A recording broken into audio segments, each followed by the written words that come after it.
이기는 거 보니까, 예, 우리 첫 시작은, 예배에 우리가 함께 나오는 것이 은혜이다. 예배에 나와서 우리가 말씀을 듣고, 말씀을 깨달을 때에, 우리가 또 순종하게 되고, 또 하나님은 우리에게 이제 순종한 우리를 보시고 역사하시는 하나님이십니다. 자, 오늘 본문은 유명한 나봇의 포도원, 이야기인데, 사실 이것의 주인공은 나봇이라기보다는 이제 누가 주인공이 되겠어요? 오늘 본문의 주인공은 아하방이에요. 아하방이 하나님의 은혜를 우리가 지난 두 번 나눠서 그렇죠? 은혜를 경험한 자 이야기를 나눠봤어요. 한마디로 아합은 하나님의 은혜를 경험한 자. 시작. 하나님의 은혜를 경험한 자. 자, 나봇은 하나님의 은혜를 경험한 자가 되었는데 하나의 은혜를 경험한 자가 오늘 본문에 어떤 일을 하고 있느냐, 이게 이제 초점이 되겠습니다. 그래서 하나의 은혜를 받은 자로서 어떻게 이제 행했는가, 우리 1절 말씀 보면서 나누도록 하겠습니다. 1절 말씀 시작. 그 후에 이 일이 있으니라. 이스라엘 사람 나봇에게 이스라엘에 포도원이 있어 사마리아 왕 아합 왕의 왕궁에 가깝더니, 여기 두 가지가 초점이 되겠죠. 하나는 그때가 언제냐, 그때가 그 후에, 그때가 언제냐, 그리고 이제 여기 나봇의 포도원 이야기가 왜 나오느냐, 이렇게 볼 수 있습니다. 어쨌든 간에 우리가 이 말씀을 통해서 지금 황성환 목사님께서 지금 이제 이 화면이 맞냐고 묻는데, 지금 이 소리가 맞습니다. 황 목사님. 예. 다시 그래도 황 목사님 들어오셨네. 예. 지금 이 방송을 들으신 분들은 지금 소리가 이제 앞에 두 개는 끊겨가지고서 이제 그랬고요. 지금 이 화면이 지금 맞는, 것입니다. 제가 따로 지금 SNS 작업을 할 수 없으니까 이해하시고 진행하도록 하겠습니다. 자, 그 후에가 언제예요? 그 후에는 앞에 말한 대로 두 차례 전쟁을 경험한 후에, 두 차례 전쟁 무슨 전쟁이었죠? 하나님이 아합과 함께 하셔서 아합으로 승리하게 하신 것이었어요. 그래서 성전을 경험하게 되었죠. 왜 성전을 이제 아합에게 허락했다고 했습니까? 여러분 기억하시나요? 그렇죠. 내가 너희 하나님인 줄 알게 하려 하는다. 누가 그걸 알아야 돼? 내가 여호와인 줄 누가 알아야 돼? 아합왕이. 그러니까 자, 이제 그런 것입니다. 무슨 말이냐면, 우리가 하나님의 은혜를 경험한 것은 왜 은혜를 경험하게 되는 것이에요? 바로 하나님이 나의 하나님이 되셔야 되기 때문에. 하나님이 나의 하나님이 되셔야 되기 때문에, 그리고 우리는 그것을 확신하고 그것을 우리가 서로 나누고 또 우리가 뭐냐면 이웃에게 전파하는 것입니다. 하나님만이 참신이십니다. 하나님 유일하신 하나님이십니다. 그렇게 우리가 이제 믿고 나가야 되는 것이죠. 그런데 이제 그것을 한 번이 아니라 두 번이나 아합 왕이 그걸 경험을 했다고 하는 거예요. 어떻게 보면 하나님은요, 악인에게도 이 한 번이나 두 번의 기회를 준 것은 무엇입니까? 하나님 악인에게도 회개할 기회를 주신다는 것입니다. 우리가 보기에는 저 죽일 놈, 저 몹쓸 사람, 저 악한 사람 하나님이 심판하지 않고 왜 그러시느냐 할 수 있는데, 근데 우리가 여러분 조심해야 되는 거예요. 조심해야 되는 겁니다. 하나님은 여러분, 우리가 그 십자가에 여러분 강도도 마찬가지잖아요. 그렇죠? 누가 그가 마지막에 여러분 회개할 줄 알았겠어요? 뭐 그런 사람 많잖아요. 그러니까 하나님은, 하늘 아버지만 뭐예요? 어쨌든 간에 모든 사람이 악인이라도 하나님을 깨닫고 회개하고 돌아오기를 원하신 것입니다. 어쩌면 아합 왕의 이야기는 하나님이 악인에게, 오늘도 보세요. 오늘 마지막에 보면 자, 이렇게까지 긍휼을 베푸시는 하나님을 보게 되는 것이죠. 근데 문제는 그럼에도 불구하고 끝까지 회개치 않는 자에게는 다시 회개할 기회가 없는 거예요. 그래서 히브리서 여러분 12장에 보게 되면 무슨 얘기 나옵니다. 하늘의 신비함을 경험하고 죄를 범하면 다시 회개할 기회를 얻지 못한다는 거예요. 우리 조심해야 됩니다. 여러분, 오늘 초점은요, 그 피해자 나봇의 이야기가 아니라 우리가 여러분 이제 하나님의 은혜를 입은 자가 다시는 죄를 범하지 말아야 된다는 거예요. 그 이야기를 나누는 것입니다. 그러니까 우리 한국교회가 그동안에 잘못 가르친 게 뭐냐면 하나님의 은혜를 입은 것에 대해서는 우리가 강조하고 그것이 기복신앙에 가까울 만큼 우리는 그동안에 좀 우리 선배 목사님들이 잘못했어요. 죄송하지만 참 원망스러운 게 많습니다. 저는 우리 선배 목사님들한테 정말 제가 30여 년 목회 현장에 있으면서 섭섭한 것 참 많습니다. 그게 뭐가 제일 안타까우냐? 잘못 가르친 거예요. 너무 여러분 이제 현실 위주로 성공주의로 지금도 여러분 이제 이런 인식이 판을 치고 있어요. 그게 한국교회를 좀먹는 것이고 결국에는 뭐냐면 한국교회 미래를 여러분 이제 없애버리는 거예요. 여러분 미래가 있어야 됩니까? 없어야 됩니까? 미래가 있어야 돼? 없어야 돼? 근데 어떻게 보세요? 지금 한국교회 미래가 여러분 있겠습니까? 이렇게 가다가? 그건 제 얘기가 아니에요. 제 얘기가 아니고 그러니까 여러분 우리가 정말 중요한 게 뭐냐? 이 선배 세대 원망한 시기는 지났어. 이제 저희 시대가 왔죠. 왜냐하면 저희가 지금 50대 후반부터 그 70까지 남은 우리 세대가 뭐냐면 굉장히 책임이 있는 거예요. 지금 50대 후반에서 60 마지막 70 은퇴까지 남겨둔 우리 목회자들이 바로 뭐냐면 다음 세대에게 여러분 좋은 걸 남겨줘요. 좋은 유산을 남겨줘야 됩니다. 물론 이런 여러분 그 부담감은 항상 있기 마련인 거예요. 항상. 특정한 사람에게 있는 것만 아니라 우리 모두가 이 여러분 짐을 지고 나갈 줄 믿습니다. 잘 감당해야 돼. 잘 감당해야 돼. 그래서 우리가 하나님의 은혜를 입는 것도 중요하지만 우리가 은혜를 입은다면은 여러분 죄를 여러분 짓지 말아야 됩니다. 죄를 이겨야 될 것입니다. 이게 참 중요한 거예요. 제가 2010년도에 성령 체험을 하고 소위 변화가 뭐냐 했을 때에 죄가 뭔지를 더 여러분 실감나게 이해한다는 겁니다. 왜 그러냐? 하나님의 교제를 막는 것이 죄가 되기 때문에 죄는 굉장히 여러분 심각한 거예요. 그냥 가볍게 은혜를 빙자해서 그냥 쉽게 넘어갈 수 있는 것이 아니라고 하는 거예요. 왜? 하나님의 영이 머물지 않기 때문에. 여러분 은혜를 입은 자라 할지라도 그가 죄가 안 되고 하면 하나님은 임재하지 않습니다. 떠나게 되는 거예요. 그래서 여러분 교회가 작을 때 막 이렇게 개척할 때는 크게 부흥하다가도 나중에는 성령이 떠나는 교회가 많습니다. 여러분 이제 우리 이제 풍성한교회도 부산에 그 목사님이 최근에 그런 고백을 가끔 해요. 뭐냐면 과거만큼 역사가 임하지 않는다는 거예요. 풍성한교회도 세계 가장 건강한 교회 됐던 풍성한교회. 그리고 지금 잘하지도 않고 있어요. 늘 제자리 머물러 있어. 지금 상당히 여러분 물론 지금은 제자리 머물러 있는 것도 은혜죠, 그렇죠? 워낙 지금 이제 마이너스 성장 시대니까. 그런데 왜 그러면 그때는 은혜가 임하고 지금 임하지 않느냐 했을 때는 심각하게 생각할 필요가 있는 거예요. 심각하게 생각할 필요가 있는 것입니다. 우리가 은혜를 빙자해서 죄 가운데 있는 것은 아닌가. 자기를 살펴야 될 것입니다. 여러분, 죄라고 해서 크게 여러분 우리가 뭐 도덕적인 그런 죄라든가 어떤 도둑이라든가 여러분 뭐 가늠한 그런 것들이 아니라 좀 하나님이 지금 여러분 보시기에 우리가 이제 인정받을 만한 그런 하나님 살아있는 교제가 있는가, 하나님 교제 안에 있는가, 순종의 삶이 있는가. 그래서 수동적으로 죄를 짓지 않는 것이 중요한 것이 아니라 능동적으로 하나님과 어떤 교제 가운데 있는가, 적극적으로 순종하면서 하나님의 사명을 감당하고 있는가. 할렐루야. 근데 이런 후자를 얘기하면 한국교회 그동안에 뭐냐면 제가 목회 현장에 경험해 보니까 부담감을 갖더라고요. 사실은요, 오카노 목사님의 설교는 굉장히 부담스러웠어요. 여러분 아시나요? 혹시 들어보셨나요?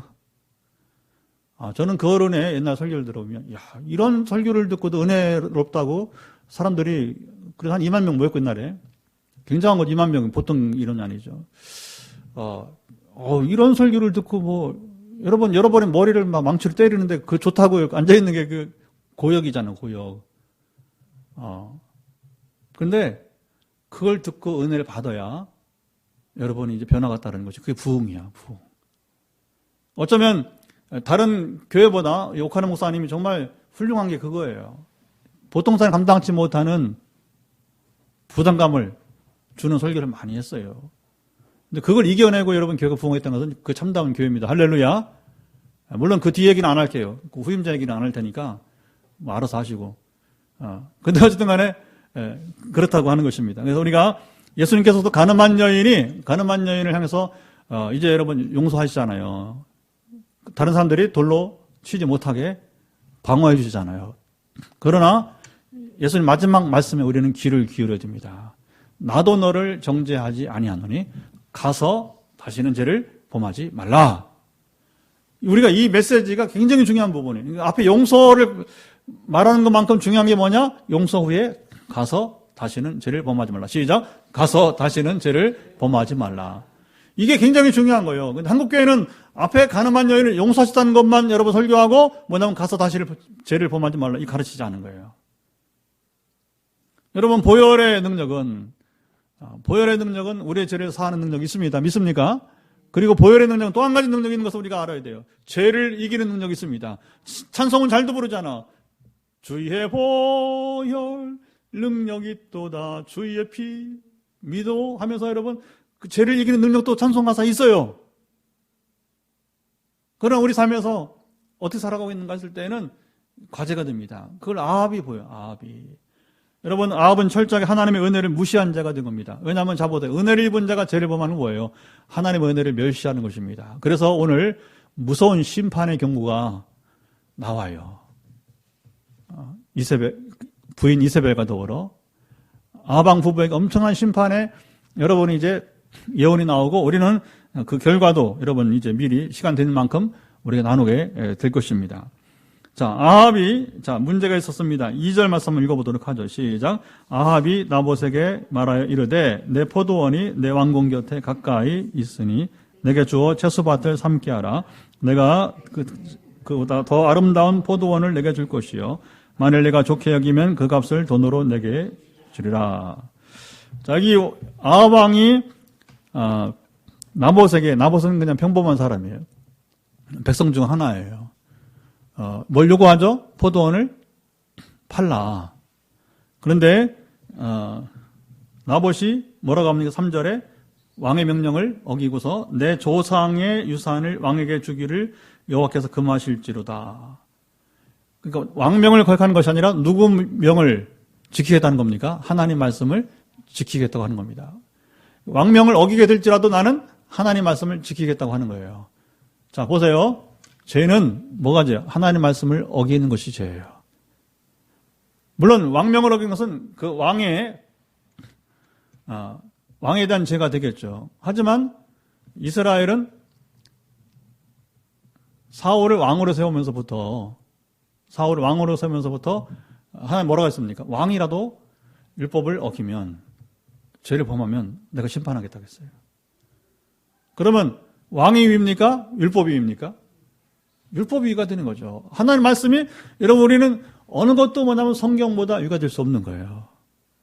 중세교회 타락이 왜 타락됐어요? 성경 위에 교회가 있었기 때문에. 여러분 교회는 성경 아래 있어야 됩니다. 우리 신앙의 표준은 성경이 최고 권위가 있어야 될 것입니다. 자, 보세요. 성경은 말씀은 하나님이십니다. 하나님만이 교회의 머리가 되신 것입니다. 예수 그리스도만이 머리가 되신 것입니다. 근데 어떤 여러분 규정이라든가 그게 이제 뭐냐면 이제 중세 교회는 바로 교황법이 생긴 교황법. 그래서 교황을 세우고 그리고 그에게 순복하게 하는 거예요. 그런데 그것이 성경보다 위에 있었다. 그러니까 타락이 시작되는 것이죠. 왜냐하면 독재를 행하는 무소불위의 황제가 권력을 휘두르듯이 바로 교황이 그렇게 권력을 휘둘렀기 때문에 그런 것입니다. 그래서 교회가 타락하게 되고 결과는 아주 여러분 씁쓸한 소위 천년왕국을 이뤘지만 교황이 그러나 그 결과는 여러분 아주 씁쓸한 항상 여러분 그런 것입니다. 근데 여기 나봇이 정말 대단한 사람이에요. 왜냐하면 그 뒤에 보게 되면 우리가 11절 이하에 보게 되면 이세벨이 모략을 펼치는데 거기 이스라엘 성읍의 장로와 귀족들이 철저하게 순복합니다. 왜 그래요? 이세벨을 알기 때문에. 거역하면 자기도 죽일 것을 알기 때문에 죽음을 피하면서 그 죄에 사람을 죽인 일에 뭐냐면 공모하는 모습이 나오게 되는 참 무서운 얘기가 여기 있습니다, 여러분 이제.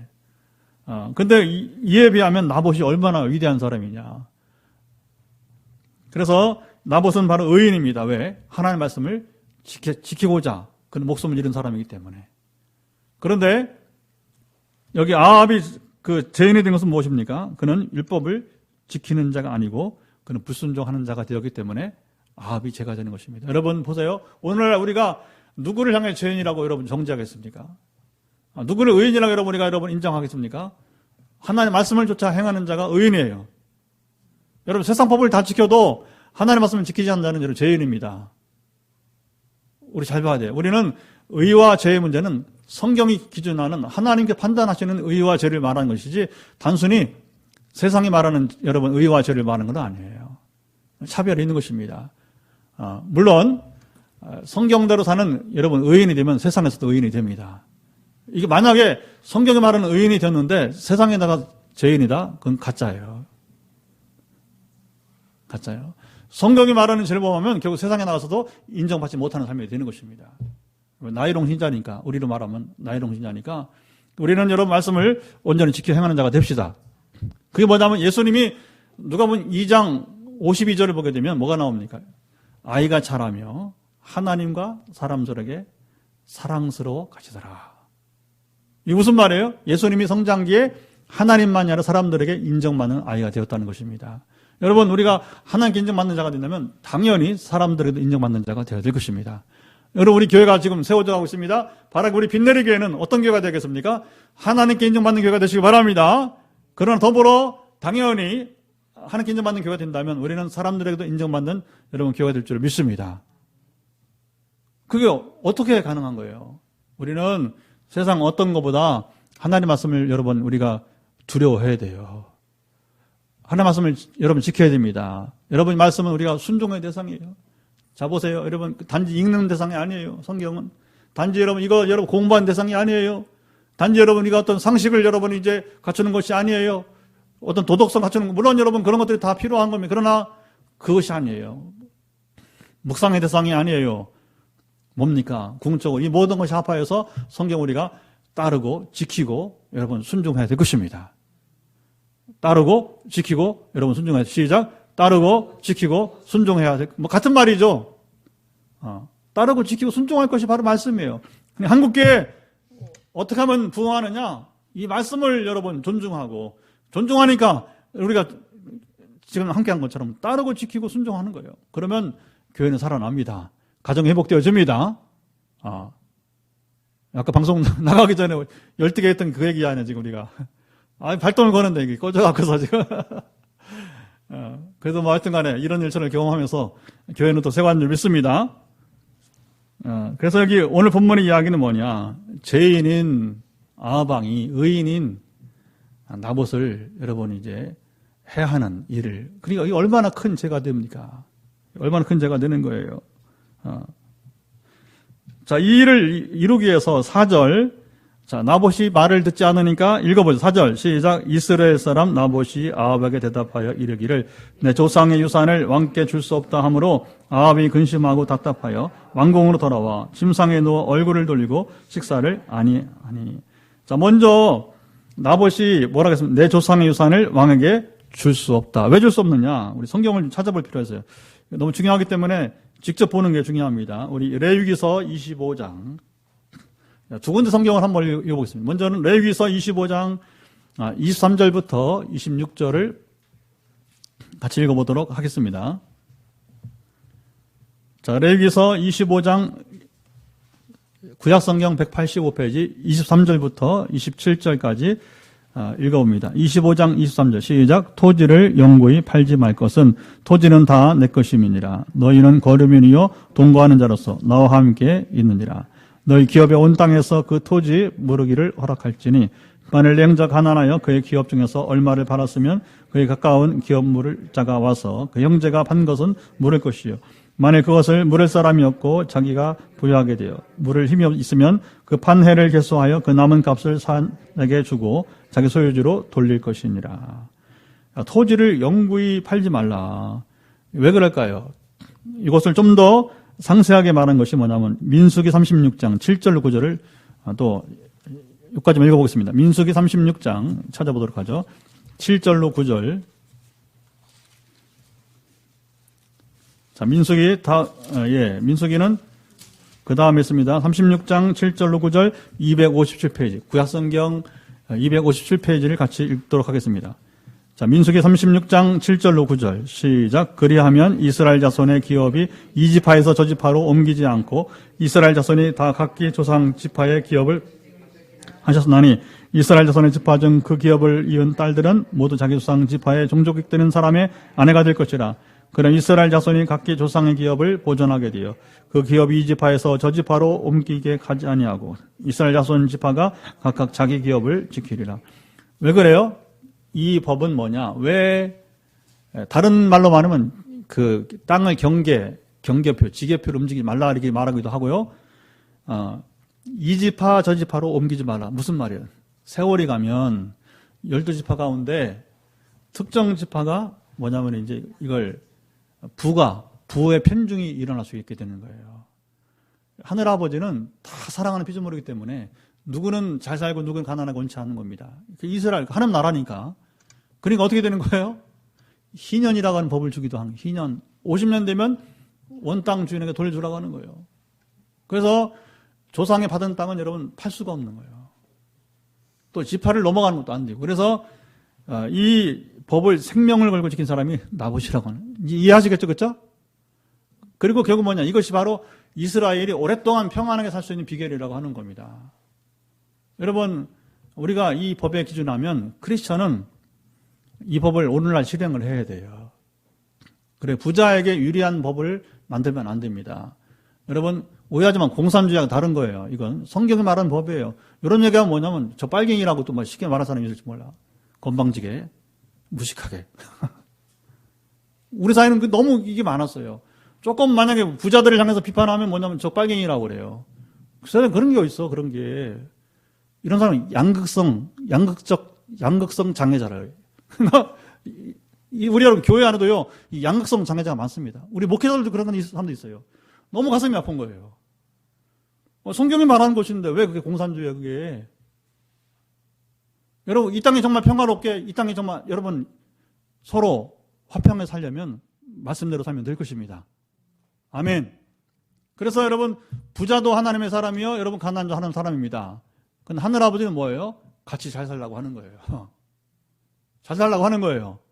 그렇다고 여러분 가난한 자만 이해하는 것도 아닙니다. 그건 오해하지 마세요. 그러나 법이 우리 아무리 민주사회 자본주의라고 할지라도 성경을 따라서 살면 여러분 문제 없어요. 그런데 문제는 뭐냐? 교회 안에 여러분 암만 욕할 게 아니란 말입니다. 교회 안에도 재벌이 있어요. 교회 안에도 여러분 뭐냐면 부자들이 많아요. 지금은. 왜냐하면 전국에서 기독교 복음화율이 제일 높은 곳이 어딘지 아세요? 강남이에요, 강남. 강남이 50%가 기독교인이라고 합니다. 그 다음에 어딘지 아세요? 호남. 호남 어려우니까. 여러 가지로 천대받았으니까. 호남은 많이 소외되었어요, 그동안에. 그러니까 30% 이상이 기독교인들이에요. 여러분, 제일 복음화율이 적은 데 어디인지 아십니까? 부산, 경남이에요. 그러니까 우리 탁시사님은 정말 선택받은 사람이에요. 부산, 경남 5%. 왜 그럴까요? 요건 조금 다른 차원이 있어요. 뭐냐면 이제 초기 교회 선교할 때에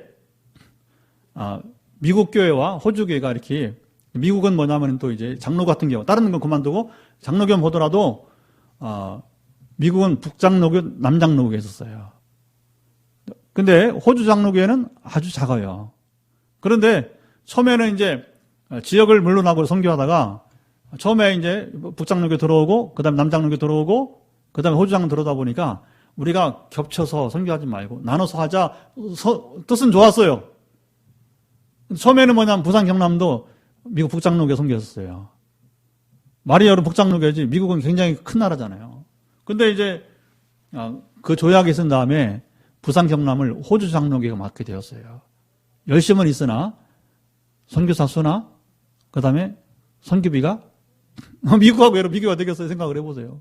그래서 부산 경남이 지는 거예요. 뒤처진 거예요. 그러니까 오늘 우리가 여러분 보면서 이제 참 하나님의 은혜가 다양하게 여러분 그 미치는 모습을 보게 되는데, 어쨌든 그 하나님 말씀을 우리가 여러분 따라 살아갈 때에 성경대로 우리가 살아가길 믿습니다. 하나님 아버지 원하는 그런 마음으로 살아가야 되는 것이죠. 오늘 본문을 보니까 그런 또 생각이 나네요. 그런데 여기 아합 왕을 보게 되면 그는 이것 때문에 자, 여기 왕궁은 본궁도 아니고 별궁이에요. 요즘 말로 뭐라 하면 별장. 그러니까 별장 앞에 있는 이 땅을 구입하지 못해서 아합이 어떻게 하고 있어요? 얼굴을 돌리고 식사를 하지 못하고 있다. 마음의 병을 얻게 된 것을 볼 수 있습니다. 자, 이것을 보게 되면 그 다음에 보면 이제 이세벨이 나오는데 이세벨이 왕이 근심하는 모습을 보고서 어떻게 합니까? 한심하다고 여기는 겁니다. 어떻게 알아요? 거기 보면 7절을 한번 읽어보죠. 7절 시작. 그의 아내 이세벨이 그에게 이르되 왕이 지금 이스라엘 나라를 다스리시나이까 일어나 식사를 하시고 마음을 즐겁게 하소서. 내가 이스라엘 사람 나봇의 포도원을 왕께 드리리다 하고, 당신이 왕이 맞냐 하는 얘기예요. 그리고 억지로 나봇의 포도원을 자기가 빼앗아서 주겠다고 하는 것입니다. 그러니까 이걸 보게 되면 뭘 볼 수 있습니까? 아합 왕은 우유부단한 사람, 그는 순진한 면이 있다고 하는 것입니다. 그리고 유치한 부분이 있다는 거예요. 그런데 이 부부가 완전히 반대예요. 아내인 이세벨은 어때요? 아주 강한 여자입니다. 그리고 잔인하기 그지 없게 됩니다. 왜? 자기 목적을 이루기 위해서는 사람을 죽이는 것을 눈 하나 까딱하지 않고 하기 때문에. 그리고 거짓 증인을 세워서 오늘 본문에 보게 되면 어떻게 합니까? 나봇을 자, 한번 거기 읽어보도록 하도록 하죠. 자, 거기 한번 읽어보도록 하겠습니다. 8절부터 우리 10절까지 시작. 아합의 이름으로 편지를 쓰고 그 인을 치고 봉하여 그의 성읍에서 나봇과 함께하는 장로와 귀족들에게 보내니 그 편지 이르기를 금식을 선포하고 나봇을 백성 가운데 높이 앉힌 후에 불량도 두 사람을 그의 앞에 마주 앉히고 그에게 대하여 증거하기를 내가 하나님과 왕을 저주하였다 하게 하고 곧 그를 끌고 나가서 돌로 쳐 죽이라 하였더라.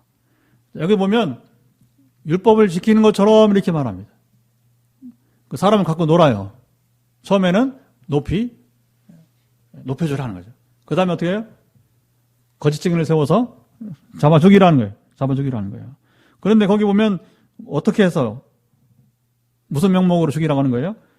하나님과 왕을 여기 저주하였다. 이것은 실제로 율법에 의하면 여러분이 이제 나오는 얘기예요. 그래 출애굽기 22장 보게 되면 상관을 그러니까 윗사람을 저주하지 말라. 그리고 레위기서 29장에 보게 되면 13절 18절 보게 되면 그 뭐라고 나오냐면 이제 하나님을 저주한 자는 돌로 쳐 죽이라고 말합니다. 문제는 이게 사실이냐 하는 거죠. 사실이냐.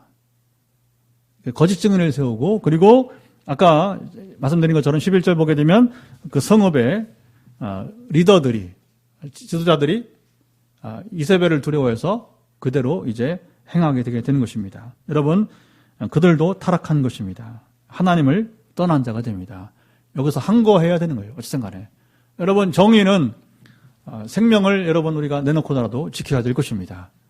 그래야 하나님의 나라가 되는 거예요. 그래야 정의의 나라가 되는 것입니다. 하나님 나라는 불의한 나라가 아닙니다. 하나님 나라는 여러분 정의와 공의의 나라가 되어야 될 것입니다. 우리 한국은 이걸 많이 상실했어요. 교회는 성장하면서 죄송하지만 성장하면서 뭐냐면 이 부분에 많이 실패했다는 겁니다. 우리는 정의와 공의를 너무 잃어버렸어요. 왜? 나 한 사람이 그냥 배부르면 되니까. 그래서 여러분 그동안 역사를 보게 되면 서울대 법대 나오고서 악역을 한 사람이 제일 많아. 아세요? 재판 엉터리를 해놓고 사람 죽이고 나는 그 역사를 보면서요 참 부끄러워. 세상에 이 일을 하려고 세상 서울대 법대 나왔다고 자랑하고 학력을 그게 뭐 하겠어요. 100% 지옥 갑니다. 100% 지옥 갑니다. 왜냐하면 선한 사람을 여러분 제가 있다고 해서 여러분 물론 위에 이세벨처럼 악한 통치자 때문에 자기가 살아야 되니까 부득이하게 그러나 이걸 뭐냐면 공모한 거예요. 공모하게 되는 거예요. 오늘 본문에도 보면 야 이게 우리 현대사만 있는 것이 아니라 바로 이때에도 있었구나 하는 사실 보면서 굉장히 여러분 착잡한 그런 마음을 우리가 갖게 되게 되는 것입니다. 이 공범들 그들도 율법에는 그들이 무관심하게 된 겁니다. 여러분 우리가 처음에 말했지만 여러분 이 무관심은요 궁극적으로 무시하는 거예요. 결국은 율법에 대한 무관심, 율법을 무시한 것은 누굴 무시하는 거예요? 하나님을 무시하게 된 것입니다. 여러분, 우리는 모든 걸 다 무시하지만 그러나 하나님에 대해서는 여러분 우리가 조심하시기 바랍니다. 우리가 이 율법에 대해서 말씀에 대한 우리가 무시하면 안 됩니다. 철저하게 존중합시다. 여러분, 우리의 미래는 어디 달려있느냐? 이 말씀을 어떻게 우리가 아까 말한 것처럼 따르고 지키고 순종하는 여기에 달려있게 되는 거예요. 오늘도 오후 4시부터 5시까지 제주도에 있는 우리 한 자매, 초등학교 교사하는 자매와 이제 두 번째 행복 모임을 했어요. 물론 기도 사역은 벌써 한지 오래됐다고 했죠. 그래서 마치면서 계속해서 하겠느냐 했더니 하겠다 하더라고. 여러분, 핵심이 뭔지 아십니까? 그 자매가 하나님과 교제 안에 들어 사는 거예요. 근데 되게 뭐냐면 문제 해결을 원하는데 남편의 충수함이 나아야 되니까 여러분 이제 남편의 질병이 나아야 되는데 되게 그쪽에는 관심이 있어요.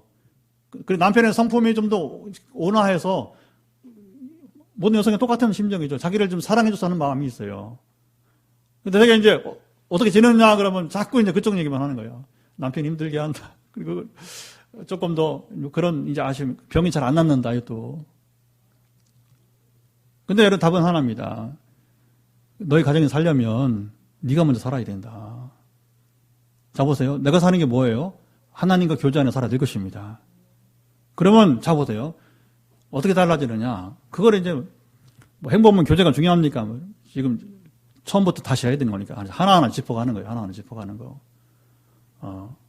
그래서 하나님께 남편을 올려드리라.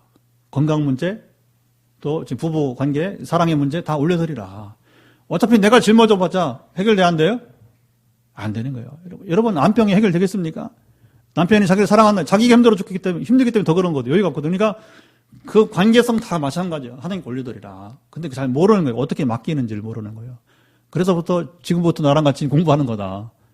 말씀을 나눈다. 그리고 우리의 특징은 뭐냐? 단지 설교만 하고 지식만 전하는 게 아니라 우리 항상 나눈 대로 우리는 실제를 누려야 된다. 네 동생 봐라. 네 동생이 그래서 미국에서 나와가지고 너한테 소개한 거 아니냐? 나를 소개한 거 아니냐? 남동생 하나 만났으니까 내가 만난 하나님 신목사님 만나면 누나도 하나님 만날 수 있다. 할렐루야. 근데 오늘 예술 영접을 했어요. 하나하나 짚어가면서. 왜냐하면 이제 지난주에 1시간 내에 끝내야 돼요. 그 시간 말고는 시간이 없다는 거 진짜. 왜냐하면 퇴근해서 남편도 돌봐야지, 애 돌봐야지, 학교 강의해야지. 금요일 오후 4시, 5시 딱 1시간만 시간 되는 거예요. 그러니까 막 10분 전 되면 막 느껴져. 막 마음이 바빠져. 끝내줄 테니까 걱정하지 말고 좀 마음의 여유를 가져라. 근데 정말 여러분은 이제 그 하나하나 짚어가면서 그 부딪히는 거 있느냐. 알죠? 영접 기도만 알죠. 그렇죠? 그래야 말씀 뭐예요? 예수님을 나의 구원자와 주인으로, 내 삶의 주인으로 모십니다. 이게 신앙 고백이잖아요. 여러분, 목회자로 가장 보람된 게 뭐냐면, 그걸 인정하고 영접할 때가 제일 즐거운 것입니다. 작년에도 우리 김근영 성도 지금 영상 보고 있지만, 보통 사람 한 8주면 끝나요, 그냥. 믿든지 안 믿든지. 근데 16절을 하면서 그것도 제가 이렇게 뭐냐면 이렇게 설득을 해서 의지적으로 또 처음 쓰는 표현, 의지적으로 주를 영접했어요. 그러니까 목회자의 최고 보람은 뭐냐면 예수를 영접해서 그리고 그 신앙 고백 가운데 세례를 베풀 때가 제일 보람이 있는 것입니다. 할렐루야. 그러니까 우리가 지금 여러분 목회에서 교회는 몇 명이고 여러분 헌금하면 중요한 게 아니라 저를 통해서 정말 이게 전도 아니에요. 복음 전도 아니에요. 몇 명이 예수를 영접하고 세례를 줬는 거예요. 저는 이게 가장 중요하다고 생각이 되어집니다. 그러니까 지금 교회 개척하면서 우리 교인도 아닌 관계없이 물론 우리 교인도 주시면서도 이제 복음을 듣고서 이렇게 아까 김근영 성도처럼 영접하고 그다음에 신앙 고백하고 문답해서 세례 받은 사람이 있지만 그러니까 교회 밖에 제주도에 있는 저하고 제주도 무슨 상관이 있어. 그러나 하나님께서 연결해 주시고 섬기라고 하니까 섬기다 보니까 이렇게 돼가고 그래서 한 가정이 구원 역사 온전히 일어나기를 축복합니다. 그러니까 최고의 보람이 되게 되는 거죠. 여러분, 우리 인생은 그런 거예요. 오늘 또 방송사고도 나고 또 시간도 많이 가서 정말 오늘 이 절반만 하고 나머지 이후에 아합이 불순종하고 죄를 범했을 때에 어떻게 이제 하나님께서 책망, 심판이 선포되고 그것이 이루어지는지 이제 우리가 다음 수요일 날 나눠서 함께 보도록 하겠습니다. 여러분, 오늘 결론은 그것입니다. 우리는 이 시대의 의인이 누굽니까? 하나님의 말씀을 쫓아 행하는 자가 의인인 것입니다. 누가 죄인입니까? 하나님의 말씀을 무시하고 지금도 하나님을 떠나서 임으로 사는 자는 다 100% 죄인들이에요. 교회 안에 있느냐 밖에 있느냐 중요치 않습니다. 아까 말한 처럼 아직 교회를 못 나가요. 그리고 지금 예배를 드리는지 모르겠지만 우리 유튜브 예배 들어오라 그러면 딸과 함께 평일날 힘들면 주일 아침이라도 함께, 물론 제가 영상을 보내줍니다. 설교 영상을. 수요일, 금요일, 주일, 그리고 또 제 목회 다이어리 다 보내줘요. 때를 따라 보내줘요. 어쨌든 간에 우리가 이렇게 함께 우리가 예배하는 가운데 정말 하나님이 함께 하신 사람들로서, 그리고 특별히 우리가 하나님의 은혜를 받은 자로서 다시 죄를 범하지 않는 삶이 되길 바랍니다. 그리고 우리가 기도할 때 바라는 것은 이것이 우리만 아니라 우리 자녀들, 다음 세대, 특별히 지금 많이 침체된 한국교회, 왜 침체됐느냐? 그걸 알아야 돼요. 은혜는 구하면서 죄를 범한다면, 오늘 제목이 뭐였냐면 이제 제가 최종 제목이 바로 은혜를 경험한 자가 죄를 범할 때. 다시 한번, 은혜를 경험한 자가 죄를 범할 때 조심해야 됩니다. 여러분, 구원받지 못해요. 은혜 받은 자가 죄를 범하면 구원받지 못해요. 속지 마세요, 여러분. 우리는 정말로 은혜 받은 자일수록 더 죄를 여러분 우리가 멀리하고 죄를 이겨야 됩니다. 승리해야 될 것입니다. 우리 제자반에서 배우잖아요. 어떻게 싸워야 돼요? 피 흘려. 죄는 피 흘려 싸우기까지 우리는 여러분 죄를 이겨야 될 것입니다. 그래야 승리자가 되어서 우리는 여러분 이제 주님 완전한 구원을 얻어서 우리가 영원한 죄 나를 줄 믿습니다. 그리고 다음 시간에 또 강조하겠지만 하나의 통치는 내세에만 미치지 않고 현세에 미치는 거예요. 그 다음 주에 아합이야를 통해서 어떻게 현실에서 하나님 통치하시는가? 여러분 미래에 여러분 이제 최후의 심판만이 아니라는 것입니다. 현세에서 심판하시는 거예요. 이걸 두려워해야 돼요. 우리 세대 안에서도 우리 여러분 내가 사는 3년 동안도 하나님 여러분 징계할 수 있다는 거예요. 하나님 철저하게 여러분 우리를 아시고 우리를 통치하십니다. 우리를 끄십니다.